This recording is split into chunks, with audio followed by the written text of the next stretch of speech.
Akan ke Bang Rangkuti terlebih dahulu. Bang, narasi Gibran dizolimi ini menurut Abang sengaja dimunculkan memang benar ada atau memang hanya sebuah manuver politik untuk menutupi kemungkinan adanya cacat hukum, Bang? Iya, apa yang dizalimi dari Gibran ya?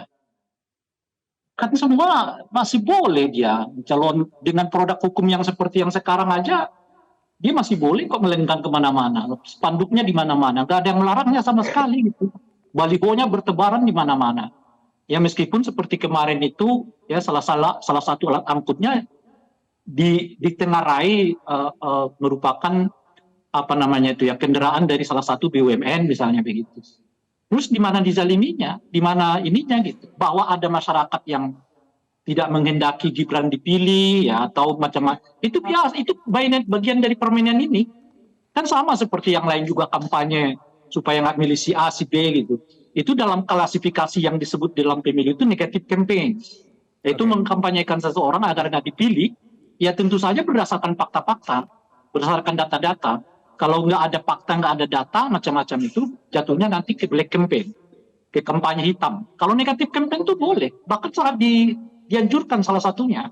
Misalnya yang bersangkutan pernah dipenjara sebagai contoh, atau yang bersangkutan pernah melakukan tindakan kekerasan, yang bersangkutan pernah dipidana gitu. Bahkan pernah dipidana karena korupsi itu diwajibkan diumumkan kok itu. Oke, Bang Oleh Rangkuti, aturan berarti kita ketika gitu. ada yang Nah itu bagian yang disebut dengan negatif campaign gitu. ketika ada yang mempertanyakan produk ini, misalnya tadi yang dipermasalahkan adalah ketika komentar soal MK-MK lagi ini dianggap menyerang, ini sebenarnya juga nggak salah kan, begitu kan Bang ya? Iya, iya, itu kan yang kita sebut sebagai negatif campaign.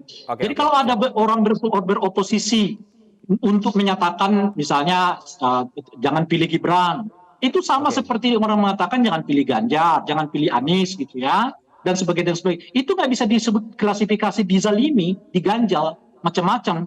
Ada orang yang sedang menguji kembali materi soal ketentuan perasa pernah dan sedang itu sama seperti orang minta ke MK juga untuk menambah perasa itu.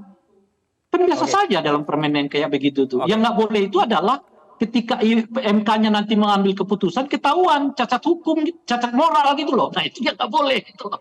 Nah kalau masih ada orang yang memakai produk hukum dari sebuah proses yang cacat moral, ya memang bagi mereka hubungan demokrasi ini hanya sekedar boleh nggak boleh. Nggak ada hubungannya dengan baik nggak baik, bagus dengan nggak bagus gitu. Baik, saya dapat poin Anda, Bang Rangkuti. Kita itu pun boleh-boleh aja gitu. Jelajahi cara baru mendapatkan informasi. Download Metro TV Extend sekarang.